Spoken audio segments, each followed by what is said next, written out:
Image in Las Vegas, Team USA versus a select team of rising stars centered on a 6'9", 17-year-old who gave Team USA all it could handle. Our Olympians did hang on to win 74-73, but down the stretch, Duke-bound Cooper Flagg was everywhere, making threes over Anthony Davis, making a baseline jumper over Drew Holiday, crashing the boards for a putback and one over Bam Adebayo. Flagg's teammate on the select team, Jaime Jaquez of the Miami Heat, said this: to be able to do what he did, not even playing a college game, let alone an NBA game, there's no fear. It's relentless. And the thing that you can tell about him is that he just has a knack and the will to win. He doesn't need the ball. He just finds a way to it, and the ball finds its way to him. That's something that you just can't teach. He's just got a great feel for the game. All of which is why, as of right now, Cooper Flagg is projected as the first pick in next year's NBA draft. So, Keyshawn, early gut feeling, will this kid be able to keep living up to this much hype? I think so. I mean, he's going to, obviously, a great program in Duke. Usually Duke guys tend to do well. When you look at his ability, though, they're speaking about it right there. I had a chance to meet him last year in Chicago, Skip, as I like to say. He was really tall. He was only 16, right? Yeah, he was like 16, 17 years old, but you could tell baby face, the whole deal.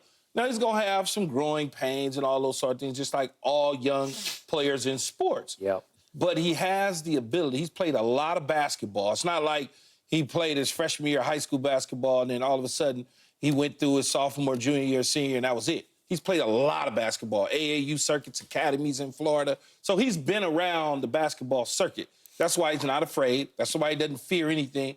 And he's equal size to all the NBA guys now anyway. Right. Yeah. I mean, we're not talking about a 6'3" guy. No. We're talking about 6'9", 6'10" guy with a wingspan that puts him over 7 feet damn tall. So I expect for him to continue to grow. And when time comes for his name to be called as #1 pick in the draft a year from now. Look, he's already so polished. I mean, you can just see it even in the little bits of glimpses we've seen of him play. His composure is great. He can handle the ball. He obviously has an outside shot, but he's not afraid to also get in there and rebound and go above the rim, and he defends at all positions. I mean, he's going to be such a valuable NBA player. So the idea of just him and Victor Wembanyama in your early projections slugging it out over the prime of their careers is going to be really fun. But yeah, I think the no fear stuff is the stuff that's most impressive. I just listed a bunch of X and O basketball attributes, and they certainly are the thing that stands out to you. But the fact that he has no fear, that he was willing to walk in that room and play that way, those are the kinds of things I think that make him so special in addition to the skill set. The only precautionary, tiny dust level thing I would like to say, though, also is this is the biggest game of his life. This scrimmage was, I mean, it was the biggest game of his life. He's only played high school basketball so far. This was not the biggest game of anyone else's life, you know, in the gym that day. Certainly on the Team USA, on the Olympic team. They were trying, but they were kind of half speed a little bit. But look, again, that's just a tiny speck of, you know, let's have some perspective. But the fact that he did what he did, I agree with the quotes. I mean, it's remarkable. Okay, more perspective.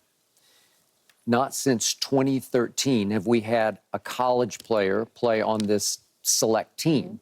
And if you go back to 2013, it was Doug McDermott, who had played 110 college games and twice been named first-team All-American.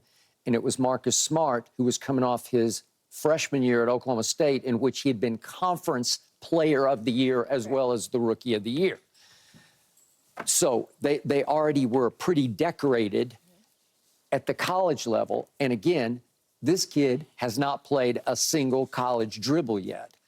This was gold, so to speak, for him to have this opportunity. And it had to come just because of the Olympic cycle, that it came around at the perfect time for him to get to play. And this was the third scrimmage. So he got 3 scrimmages against the best American players in the NBA. And these are, we just talked about these are obvious first ballot Hall of Famers. Yes. For him to get to compete at a reasonably high level with them, because they're still, they all got pride. Again, are they going 100%. All out? No, but they're, especially down the stretch of the game. I watched carefully the whole fourth quarter. they were trying pretty hard. 100%. And they were into it because they were having fun with it because he was so into it. And all of a sudden, he's rising literally above them. And I'm saying, that kid's got guts. And it's hard. You know this. You're either born with that or you're not. But you can't teach it. You can't coach it. There's something going on with him that's pretty special. And I don't want to overhype him because he's still got a long way to go. And I'm going to knock on wood for him. He stays healthy and all those things that have to happen.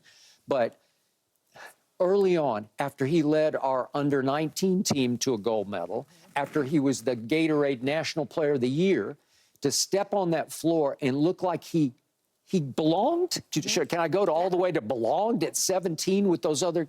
You know, that's LeBron-esque. And I'm not saying he's going to be LeBron because he's not going to be LeBron because it's just hard. That's a 1 in a billion shot. But you were there, LeBron at Sacramento at 18. Yeah. He just stepped on the floor, and I'm watching the game from New York City, and I'm just saying, well, he belongs, right? And he said he was a little nervous to start, missed a couple shots, and then he got going and scored 25 points. And you say, well, that guy's going to be really good because he already belongs at 18. He looked like the best player on the floor at Sacramento that night. Okay, well, this could look like he could be pretty good in the NBA, where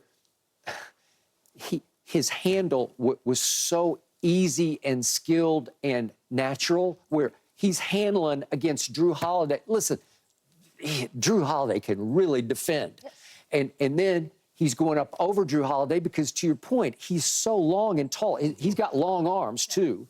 And then when he was crashing the boards, he just crashes fearlessly. And he talked after the game about the one thing you got to get used to is the physicality, because you didn't get that playing basketball in Maine when you're. And then I know he moved, but then you could just see he was matching the physicality. Was he playing harder than the Team USA guys? Sure he was.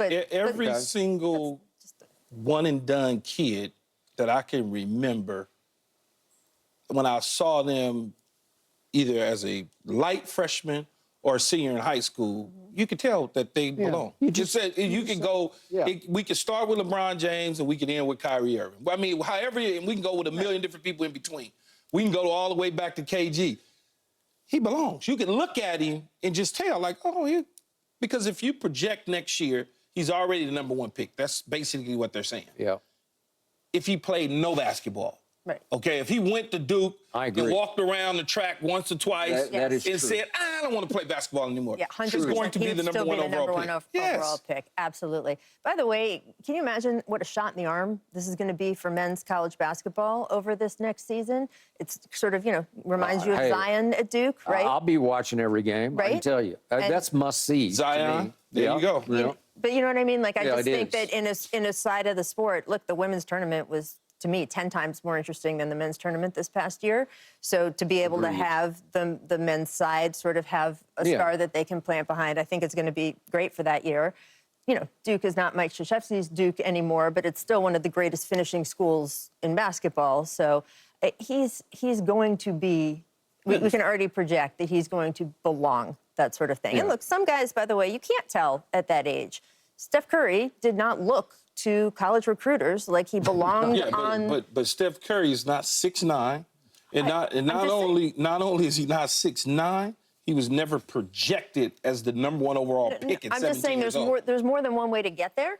Yeah, no, right? no question is about it. all I'm saying. No but the route that Cooper is taking of being flagged, excuse me, but you know what I mean, of being marked so early. We've been talking about him for 3 years, right? Yeah. I mean, I absolutely do not usually do that about high school students. No. So, so I just think that path he's taking is we know where it's leading. So I got so into watching the fourth quarter because he had it going, and he definitely had it going from three, and he shoots easy, sweet threes. It's just like an easy motion where nice arc, and it's soft threes where they're going to get nice, easy, favorable bounces. So it comes down at the end, and it's 74-73, and the select team's got the basketball, and I'm saying, let him take the last shot. And Brandon Pajemski, who obviously is a year, he's been in the NBA for a year, so I don't know how much older he is than Cooper Flagg, but he'd be, like 5 years older. But the point was, he started, well, he got Clay demoted. You know, he started 28 games for Golden State this year and he was pretty good. Well, he's got the ball at the end of the game, and he's just saying, no, I start in the NBA, so I'm going to take the last shot. And I think we have the last shot. It was a bad idea because